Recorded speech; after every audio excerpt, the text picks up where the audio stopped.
now, but the recurring theme throughout the year is the very bad endings of games where our offense just evaporates. It happened again last night. Only 23 in the fourth, only 4 points in the overtime. And what's the word when it comes to the Miami Heat and their late game woes?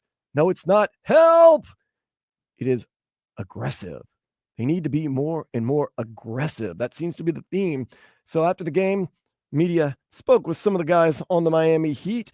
Started off with the captain, Bam Adebayo, mentioning that this team and he himself needs to be more aggressive. Yeah, I mean, that's my mindset every night. But, we keep learning how to sustain. Vlad, my mindset every night is to be aggressive and learn how to sustain.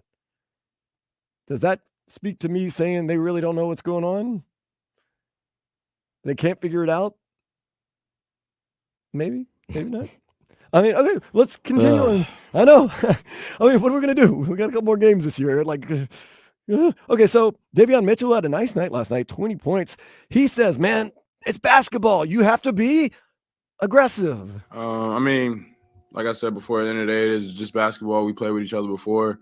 Kyle can make plays. He can pass the ball, get in the paint. He's looking to get people easy shots, so it's easy to kind of play off him. But at the end of the day, I just got to keep being aggressive, keep getting in the paint. We all know how to play the game, so, I mean, it's not hard at all, actually. Not hard at all, actually, Vlad. 4 points in the overtime, 23 points in the fourth quarter, plenty of 20-point fourth quarters, just straight up 20 points and less. It's not that hard, though.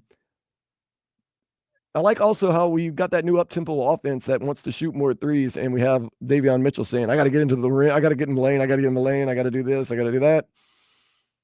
Seems like there's a lot of, I don't even know, contradictions and wariness. Okay, so Davion Mitchell, once again, had a great night last night, a good night last night.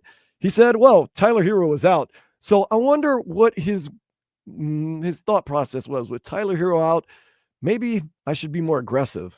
Yeah, I mean, I kind of knew Milwaukee is always in the drop. They're kind of giving that floater away, taking away the lob, especially because Khalil's a lob threat and Bam's a lob threat. So I knew I had to be aggressive in those moments. Yeah, like I said, Tyler's out, and I think he averaged, I don't know how much he averaged, but it's 20-something points. So I know I had to be more aggressive, try to get in the paint. If I can score, and if I can get my teammates shots. And I think I did an okay job at it tonight.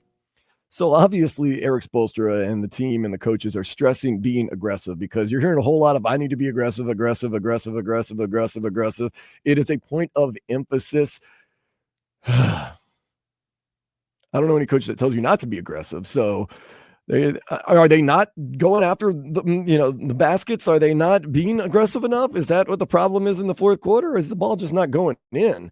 Or is the talent level just kind of a little scary that it might not be good enough? And this year, of course, we've talked about Eric Spoelstra. He's not having his best campaign ever. And I know people are saying, like, no, man, Spoelstra's been great. He's had some rough patches this year as far as his coaching is with some of the things that have gone on. Like I say, there's some years you can win it. Well, he hasn't done it yet, but you can win NBA Coach of the Year, and then some years you don't win it. Some years you're on and everything you do turns to gold. Some years it just seems like you can't get out of your own way. It's Murphy's Law. Everything that can go wrong will go wrong. And it's kind of seemed to be getting to Spo. Spo has said some very, would you say, uncharacteristic things, like the time he said, we play to our standard, might not be enough, we might still lose. And the funny thing is, I didn't like it. Right, last night was evidence of it, but the last 2 nights are evidence of it.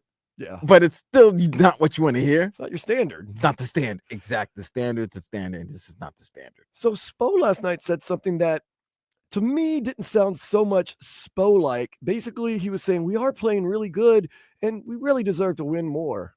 Yeah, I mean, it's like, this is different because we're playing good basketball. And, it's happening. That happened late, tonight.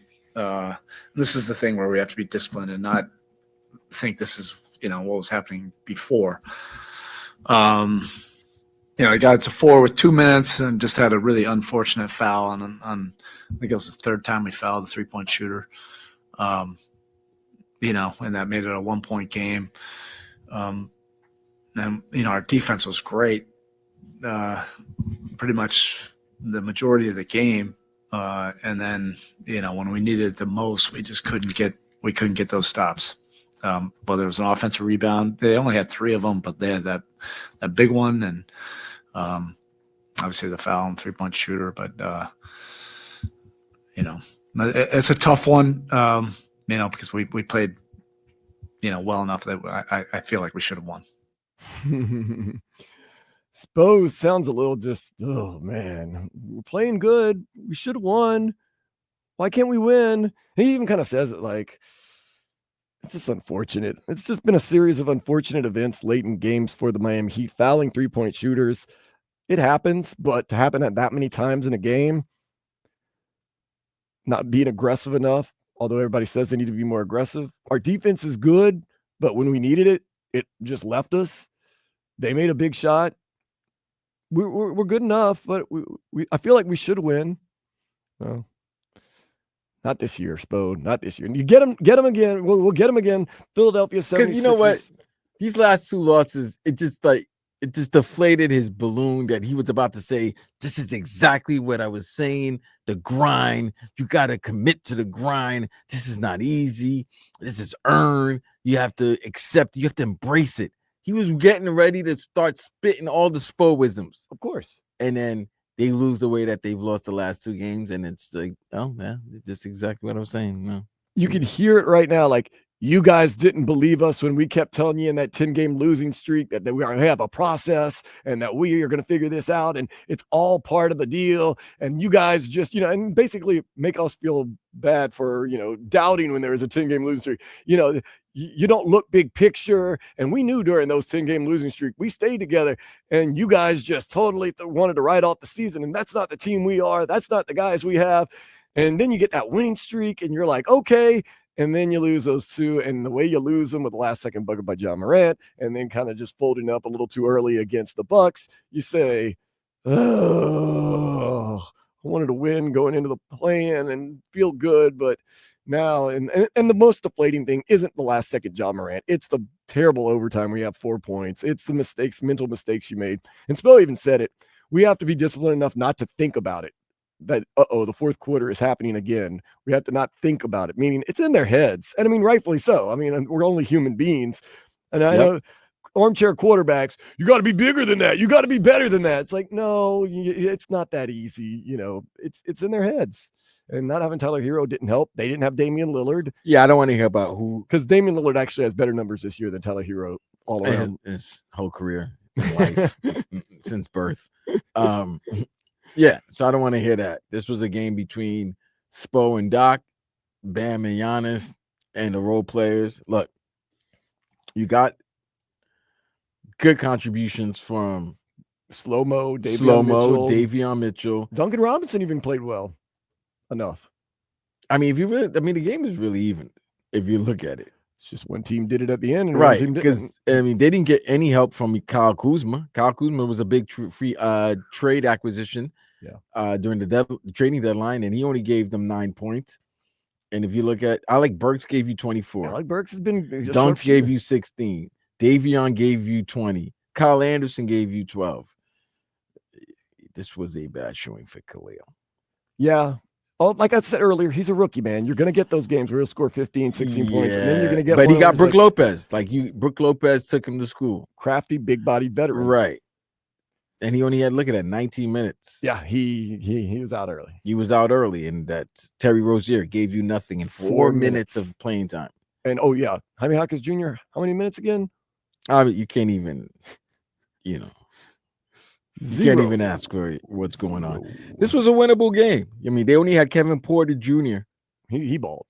Yeah, he definitely balled. But, I mean, a lot of these guys that were playing off the bench were guys that they really got the majority of the minutes. Davion played 39 minutes. Pele played 39. Alec Burks played 35. Bam played 43. Dunks played 31. Highsmith gave you 23. It was really a 9-man rotation. And to be quite honest with you, Terry only got some burn because I think Tyler was hurt. Yeah. If Tyler wasn't hurt, I don't know if any of some of these guys are getting any burn. But it shows you that this team still has Damn, I mean, you gave up 24 points, 12 rebounds, and 8 assists to a guy off the bench. It's his night. And still should have won the game. We're still in place to win the game. You take it to overtime. Well, you had the lead. Yeah, you had the lead. Fouled a three-point shooter multiple times. Tough year, man. But you know what? We'll get them again on tomorrow whenever we play the 76ers, who are reeling from an 11 in a row loss streak. We'll be reeling into something. What's up? No, I'm just saying, like, even if you beat them, are you like going crazy? Yeah, are you like, feeling good? Like, it's like that's the thing with this season. Like, if you win, okay, you beat a team that you're expected to win, even though you haven't played in a way that you should expect them to win. So if you do win, okay, good, but you were expected to win. I also like how they hold us hostage. No lead is safe enough. You have to watch to the bitter end of the game because they could evaporate at the end. Like I tell you, if you really wanted to make some money, second half in-game betting on the Miami Heat, right? You'll win. And in the NBA, everybody makes a run. I understand that, but this Heat team, they're defying the odds at times. Goodness gracious.